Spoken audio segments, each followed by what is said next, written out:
कंचन rudali part 2। आ गई मेरी बेटी अब मेरे पास। ये कहती हुई अब तक रोती छाती पीटती कंचन जोर जोर से हंसने लग जाती है। मुखाग्नि मैं दूंगी, मैं एक रुदाली आज हंसेगी और तुम सब रोओगे। कंचन वहीं पड़ी निशा की लाश के ऊपर से ईंट को हटाती है और निशा की अर्थी को जला देती है। बिना किसी सही रस्म के निशा का शरीर राख में मिल जाता है। प्रेमनाथ और ठकुराइन बेसुध होकर सब कुछ देख कर भी पर अपने दिल और दिमाग पर लगे सदमे के कारण कुछ भी समझ नहीं पा रहे थे। जलती चिता को छोड़ कंचन उठकर हवेली से बाहर चल देती है। बाहर की ओर निकलती रुदाली फिर एक बार पलटती है और ठकुराइन को देखती हुई कहती है, चलती हो ठकुराइन, जल्दी ही लौटूंगी। उसके बाहर कदम रखते ही पूरे गांव में मानो सैलाब उमड़ पड़ता है। बारिश तूफान रुकने का नाम ही नहीं लेते। चारों तरफ त्राहिमाम की स्थिति बन जाती है। इतनी गर्मी के मौसम में ऐसी बारिश, इसकी हर बूंद ऐसी है मानो किसी अपने के गम में फूट फूट कर रो रही हो। हाँ, तुम सही कहती हो रंभा। और ये सब हुआ भी छोटी ठकुराइन की मौत के बाद। क्या कारण हो सकता है इन सब का? अरे हम सब कब तक घरों में छिप कर बैठे रहेंगे हैं? अरे खेत की फसलें बर्बाद हो रही है सो अलग, ठाकुर साहब को ही जवाब देना होगा कि ये सब क्या है। परेशान होकर सभी गांव वाले तूफानी बारिश में ठाकुर साहब के घर पहुंचते हैं, जहां वो लोग देखते हैं कि ठाकुर साहब की हालत बहुत नाजुक है। कंचन, ये सब कुछ उसी का किया धरा है ना, जाने क्या करके गई है। जैसे ही उसने हवेली से जाते वक्त कहा जल्द ही लौटती हूँ, तब से इनकी तबीयत बिगड़ते ऐसी हो गई है। शहर से कोई डॉक्टर भी आने को राजी नहीं हो रहे। अब कंचन के घर जाना ही एक उपाय दिखता है। तभी ठाकुर साहब जोर जोर से चीखने लग जाते हैं, नहीं, मुझे प्रेत लोग नहीं जाना।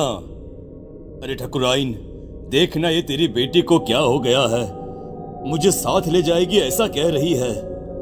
ये क्या कह रहे हैं आप? यहाँ पर कोई नहीं है। अजी निशा क्यों ले जाएगी आपको? ऐसा कुछ नहीं होगा जी। अरे गट्टू, तू भी आ गया। देख रही हो ना ठकुराइन, तुम्हारी बगिया संभालने वाला गट्टू आज तेरी बगिया उजाड़ने आया है।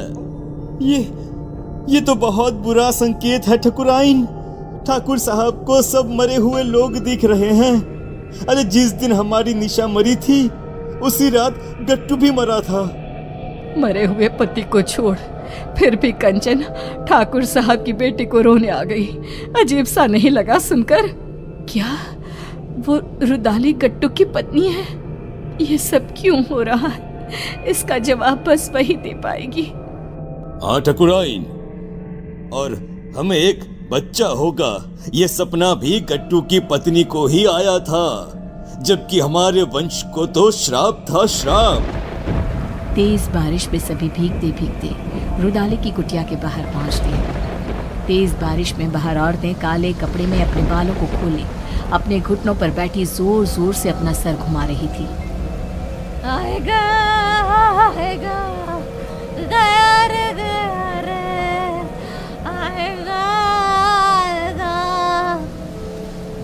आएगा गया रे, ऐसे कुछ अजीबोगरीब गाना गाती हुई जोर जोर से सर घुमाती वो औरतें बहुत डरावनी लग रही थी। हमें अंदर चलना चाहिए।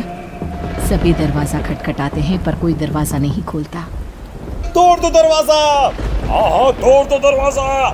दरवाजा तोड़ दो। दरवाजा तोड़कर सभी अंदर आते हैं। सामने का दृश्य ऐसा भयावना कि कोई अपनी आंखों पर विश्वास नहीं कर पा रहा था। ये क्या? हे भगवान, ये कंचन कौन है? इसके घर से तो प्रेत लोग का रास्ता जाता है। कंचन उठकर आगे बढ़ती है और जाते हुए अंगारों को पार करती एक अजीब से चेहरे के राक्षस के पास पहुंचती है, जिसके हाथ में चाबुक था जिससे वो रूहों को सजा देता था। पूरा गांव आ गया है मालिक, अब सबकी बलि ले लो और निशा और मेरे पति को वापस उनके शरीर में भेज दो।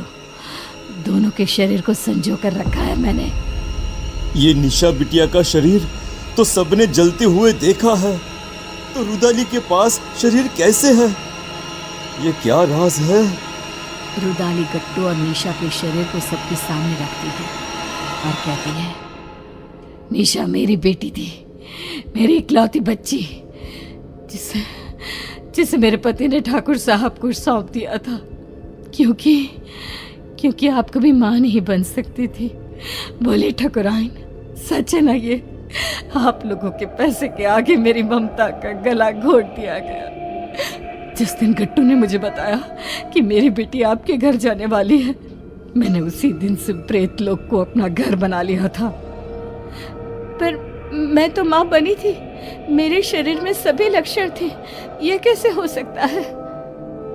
आपको एक दवाई दी जाती थी जिसके कारण आपका शरीर एक गर्भवती औरत की तरह बदलने लगा, और फिर मैंने आपके गर्भ में डाल दिया प्रेत का अंश, वो अंश जो मेरी बेटी को मुझे वापस पाने में मदद करता। पर तुम्हारे वंशहीन होने के श्राप ने उस गर्भ का नाश कर दिया। निशा तुम्हें सौंप दी गई, उसने मेरी कोख में ही सब तंत्र मंत्र सीख लिए थे, इसलिए उसे वही चीजें अपनी ओर खींचने लगी। अमावस के दिन उसकी वही शक्तियां उस पर हावी हो गई और वो चली गई सब कुछ छोड़कर। पर मैं उसे कैसे जाने देती? उसकी आत्मा को प्रेत लोक से उसके पिता ने बचा लिया और उसकी आत्मा उसके शरीर में आ गई। पर प्रेत सरकार बहुत क्रोधित हुई, इसीलिए आप सबकी आंखों में धूल झोंककर मैंने एक पुतले को जलाया, ना कि मेरी बेटी को। अब उसी सरकार की मदद से मैं फिर से अपनी बेटी और पति को पालूंगी और उसके बदले ये पूरा गांव उन्हें सौंप दूंगी। भागो भागो यहाँ से, भागो भागो भागो यहाँ से। हमें भी शरीर दिलवा देना कंचन, इन सब का शरीर तो है ही। हमें भी शरीर दिलवा देना कंचन, इन सब का शरीर तो है ही।